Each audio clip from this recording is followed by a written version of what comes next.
Hi everybody, welcome back to our channel. In this video, I'll be showing you the procedure on how can you push code to GitHub using VS Code.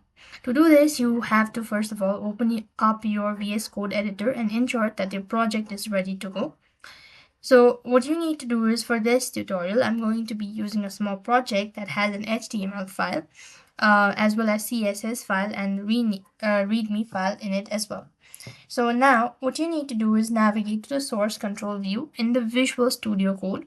And you can do this by clicking on the icon on the left hand side menu. Or you could also do this by tapping or typing in onto Ctrl plus Shift plus G. You want to go ahead and click on Initialize button.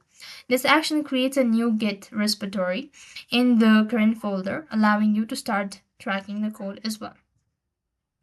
After which you need to commit your changes. The sources control view will now list any changes you've made to your project. Select all the files you want to include in this commit and enter all the description commit as well. Then you have to go and push the GitHub. So this is how it's gonna look. So head over to github.com in your browser and create a new.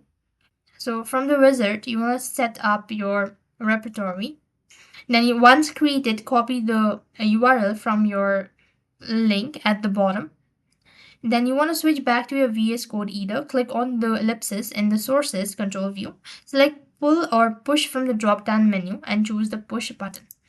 After which you need to go ahead and prompt it that the repository has no limit or a remote to push to. You want to click on the add remote button and then follow the on-screen prompt and you'll have successfully pushed code to GitHub using VS Code.